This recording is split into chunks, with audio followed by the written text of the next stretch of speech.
Sir மிஸ்ஸை tsunami Premji கல்யாணம் நான் வெளில வரதே இல்ல.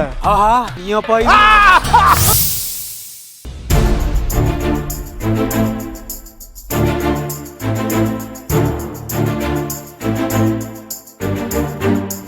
அத்தை இத சாப்பிடுங்க.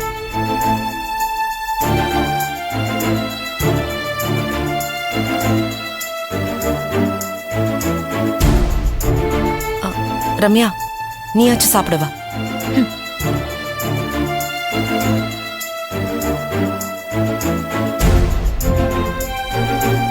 கௌதம் கண்ணா தூங்கி எந்திரிச்சிட்டியா? சரிப்பா, உனக்கு பிடிச்சது எல்லாமே அம்மா செஞ்சு வச்சிருக்கேன், வா சாப்பிடலாம்.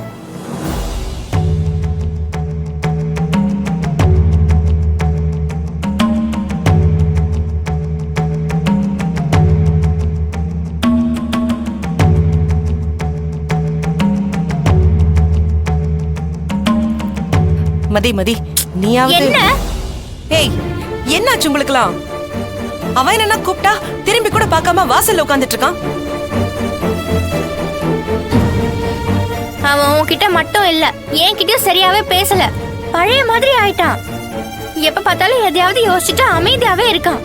இப்ப கொஞ்ச நாளா தான் அவன் எல்லார்கிட்டயும் நல்லா சிரிச்சு பேசி சந்தோஷமா இருந்தான். இப்ப திரும்பவும் பழைய கௌதமாவே ஆயிட்டான். இப்ப உனக்கு ஓகேவா?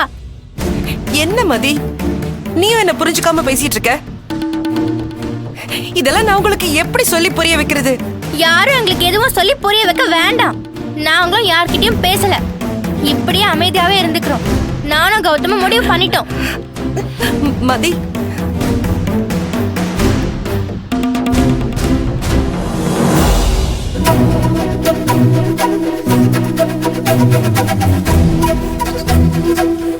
என்ன புரிஞ்சுப்பாங்கன்னு நினைச்சேன்.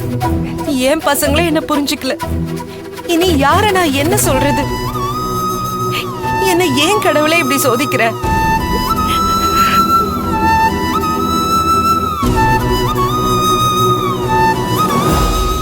நாங்க 3 பேரும் தான் பாவம். கௌதம் அப்பா கிடைப்பாங்கன்னு நினைச்சா, நான் அம்மா கிடைப்பாங்கன்னு நினைச்சேன். நீங்க எங்களை ஏமாத்திட்டீங்க. நாங்க தான் பாவம். என்கிட்ட நீ பேசாத டாடி. நீ போ. திவ்யா நீ போய் சொல்ற. போ. திவ்யா எனக்கு யாரையும் பார்க்க பிடிக்கல. நீ திவ்யா போ டாடி போ.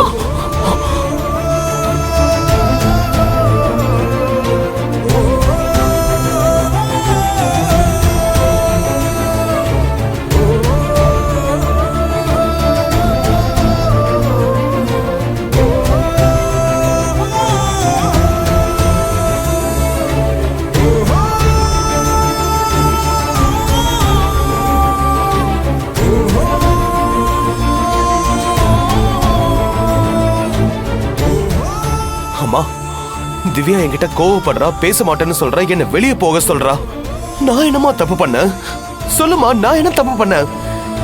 பாசு, தப்பு பண்ணது நீ இல்லடா, நான் தான் பண்ணேன்.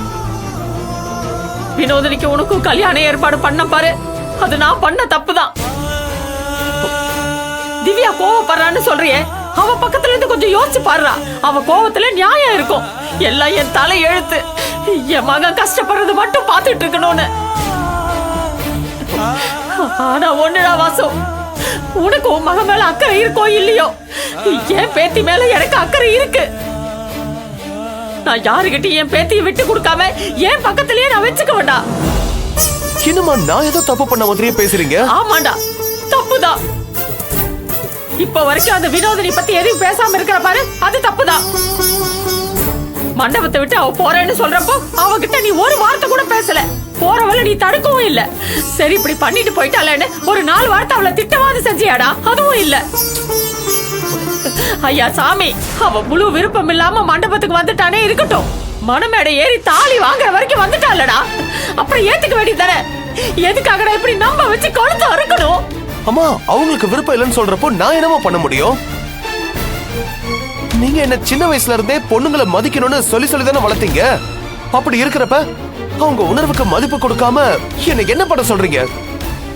இதுல நான் தப்பு பண்ணேன்னு சொன்னா எப்படிமா? தப்பெல்லாம் ஏன் மேல தாண்டா. நீ பாட்டுக்கு உன் வேலை உண்டு மக உண்டுன்னு சந்தோஷமா இருந்த. நான் உனக்கு ஒரு கல்யாணத்தை பண்ணி பார்க்கணும், திவ்யாக்கு ஒரு அம்மா வேணும்னு லூசு தனமா யோசிச்சு